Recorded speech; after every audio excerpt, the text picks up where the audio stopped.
appuyer donc la vision que déploie notre président pour cette année dans laquelle nous sommes déjà engagés.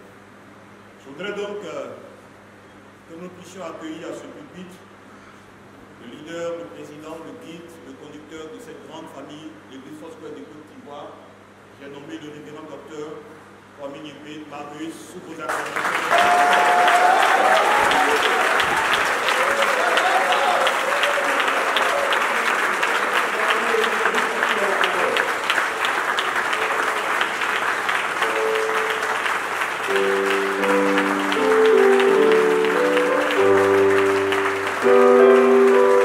Gloire à Dieu, que le Seigneur vous bénisse. Merci à la chorale de l'Église de la CDC. Je voudrais saluer tous les membres du Bureau national, les membres du CD, tous les présidents de district, tous les responsables nationaux, des départements, tous les responsables des différents réseaux. Je voudrais ici saluer le révérend docteur Hadji Raymond, qui est ici à tous les délégués. C'est une joie particulièrement pour moi de retrouver toute la famille à cet instant précis. Je voudrais donc souhaiter la bienvenue à cette conférence des leaders, une activité nationale de notre Église.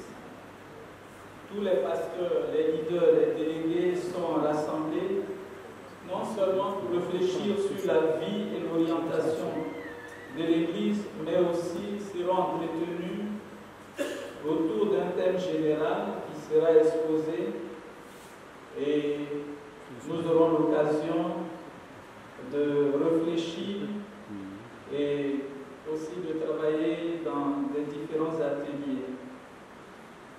Après notre convention, qui était placée sous le signe de la maturité, notre 39e convention, nous devons bâtir pour le futur.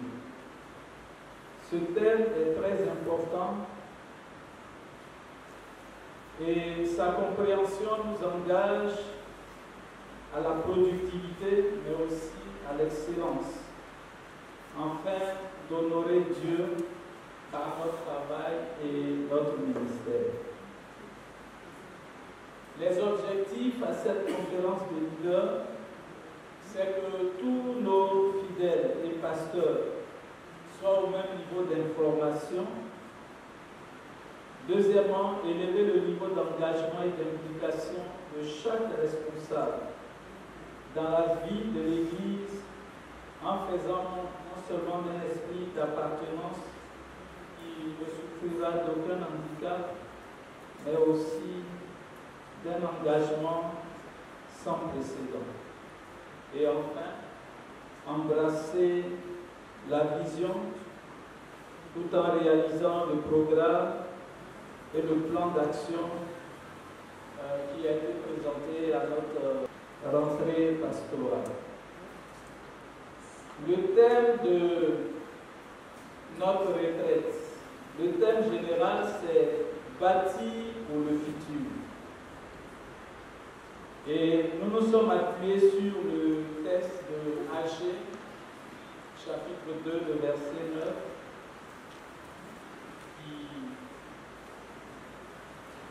qui nous dit que la gloire de la seconde maison sera plus grande que celle de la première. Quand nous lisons ce texte, nous avons envie de le placer dans deux contextes. Le premier qui est un contexte historique, le second qui est le contexte du thème. Pourquoi Dieu nous a donné ce thème et pourquoi Dieu veut qu'on réfléchisse autour de bâtir pour le futur. Et en troisième lieu, rapidement, comprendre ce que c'est que bâtir pour le futur, tout en terminant par l'implication que cela suscite. En ce qui concerne le contexte historique, je vais aller rapidement, c'est qu'en l'an 537 avant Jésus-Christ, déjà 539, après les prophéties d'Ésaïe et de Jérémie, Babylone a été prise et le roi des Perses et des Mèdes étant venu au pouvoir,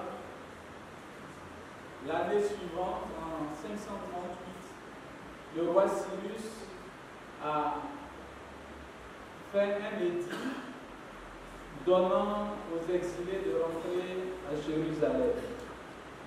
Alors tous les exilés sont rentrés à Jérusalem et ils avaient pour objectif non seulement de revenir sur leur terre, mais de véritablement adorer leur Dieu.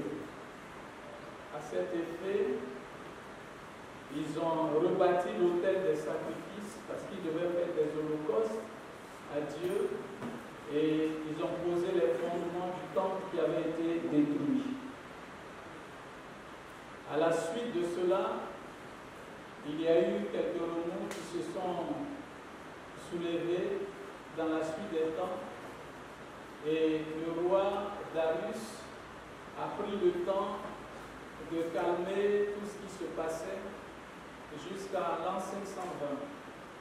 Tout juste après cela, le prophète Agé va donc, dans sa première proclamation, demander aux Juifs de sortir de leur léthargie et de se disposer pour bâtir la maison de Dieu, construire cette maison de Dieu. Cela a donné aux Juifs de se disposer et de travailler d'arrache-pied pour que le temple soit rebâti. À l'an 516, c'est-à-dire précisément 20 ans après, le temple a été rebâti. Quand nous terminons le livre d'Esdras, il y a 4 choses essentiellement qui ressortent de ce livre, c'est-à-dire les grandes proclamations que le prophète a faites. Et quand je regardais ces 4 proclamations, j'ai vu que Dieu était en train de nous parler. Et la première proclamation, elle s'est passée parce que de façon précise dans le mois d'août, la deuxième dans le mois d'octobre, la troisième et la quatrième dans le mois de décembre. En effet, pour nous qui sommes fidèles de Foursquare, nous savons qu'en août, nous avons notre convention nationale. En octobre, nous avons notre rentrée pastorale. Initialement, au début, pour ceux qui peuvent se souvenir, dans nos programmes d'activité, mais dans la création de l'Église, en principe, la conférence des leaders était programmée pour le mois de décembre. Et pour des problèmes de voyage, de déplacement de fin d'année, cela a été repoussé. Mais en décembre, nous avions, comme au temps du prophète, pour les églises qui étaient à Abidjan, nous avions une très grande veillée où toutes nos églises se retrouvaient dans un esprit de communion et de partage pour que nous puissions déjà prier pour la nouvelle année, toutes les activités qui devraient avoir lieu. Quand j'ai regardé de près ce programme, je me suis dit que ce programme, de façon prophétique, concernait notre Église. Et j'ai compris pourquoi Dieu nous invite sérieusement à bâtir pour le futur. Le contexte de ce thème, c'est en fait pérenniser l'œuvre. Il y a eu des ministères et de grands ministères qui ont existé, qui ont fait beaucoup d'éclats, qui ont eu des éclats, mais ces ministères à la longue n'ont pas pu subsister par manque d'un esprit de cohésion, de vision, d'un esprit de bâti pour le futur. Les gens étaient plus préoccupés par leur présent que leur avenir, parce que certains pensaient que leur présent était leur avenir. D'autres étaient préoccupés par les intérêts à la petite échelle, c'est-à-dire au plan local, qu'à la grande échelle. Travailler pour réaliser la vision et le but pour lequel Dieu a confié à chacun la parcelle de pouvoir qu'il tient, mais la responsabilité qui lui revient en second. Bâtir donc pour le futur. Il est important de bâtir pour le futur, mais qu'est-ce que cela veut dire? Qu'est-ce que cela implique? Bâtir pour le futur, je dirais que cela commence premièrement par la connaissance du but de notre existence. Tu ne peux pas bâtir pour le futur si tu ne connais pas le but de ton existence. Bâtir pour le futur passe aussi par une prise de conscience et l'engagement de la réalisation de notre mission de vie. Dans Jérémie chapitre 1, verset 5, il est dit « Avant que je t'eusse formé dans le ventre de ta mère, je te connaissais, et avant que tu fusses sorti de son sein, je t'avais consacré, je t'avais établi prophète des nations. » Bien-aimés frères et sœurs, nous sommes des instruments entre les mains de Dieu pour accomplir ses buts et ses plans. Et lorsque nous accomplissons notre mission de vie, nous réalisons notre destinée. Il dit, les projets que j'ai pour toi, les projets que j'ai formés sur vous, dit l'Éternel, sont des projets de paix et non de malheur, afin de vous donner un avenir et de l'espérance. Bien-aimés frères et sœurs, le secret de la réalisation de notre destinée, c'est être fidèle dans les moindres choses.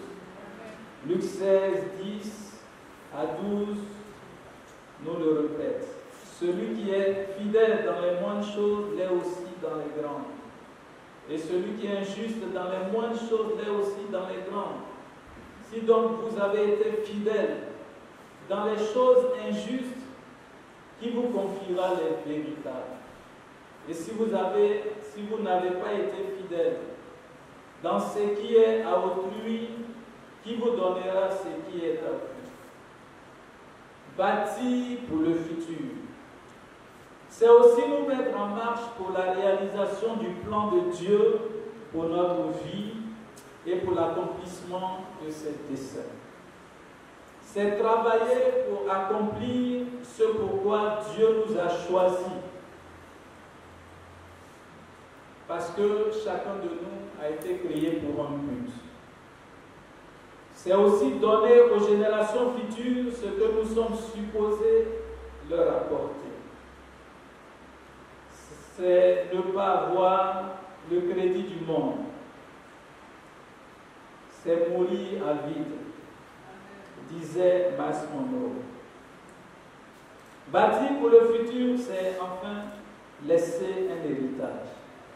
Et Dieu engage chacun de nous à véritablement travailler. Lorsqu'une charge vous est confiée, vous avez la responsabilité, ou un héritage vous est confié, et je le dis toujours, vous avez la responsabilité d'accroître le patrimoine de cet héritage. Vous n'avez pas droit à le diminuer. Vous devez l'accroître. Vous devez le multiplier pour qu'il serve aux générations futures. Et je crois que cela fait partie de notre appel. Un fait important à savoir, c'est comprendre et réaliser notre mission de vie. Mais comment est-ce que nous pouvons comprendre cela? Nous ne pouvons pas comprendre et réaliser notre mission de vie si nous ne la connaissons pas. Mais d'abord, il est important de savoir qui nous sommes. Jésus, dans le livre de Matthieu, a dit à ses disciples, qui dites-vous que je suis? C'est une question très très importante. Parce que lorsque vous savez qui vous êtes, vous faites moins de mouvements inutiles. Vous allez droit au but. Vous ne vous laissez pas distraire par tout ce qui est autour de vous. Aujourd'hui, les gens peuvent dépenser beaucoup d'argent pour aller visiter des monuments, pour aller chercher ce qui se passe de l'autre côté de la mer, etc., etc. Mais peu prennent le temps de demander à Dieu pourquoi ils sont sur cette terre. Il est important que nous sachions qui nous sommes. Et la deuxième chose, c'est de connaître notre mission de vie. Si nous savons qui nous sommes, nous devons chercher à savoir qu'est-ce que Dieu a pour nous. Il a des projets, il a des plans de bonheur pour nous, de paix. Mais il est important que ce plan-là soit déroulé sous nos yeux. Mais comment est-ce que cela peut se faire?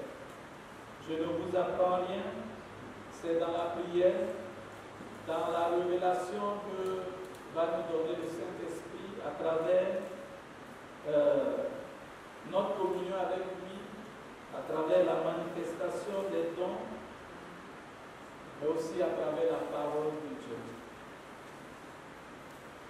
Et la dernière chose à faire, si nous connaissons notre mission de vie, il faut la déployer.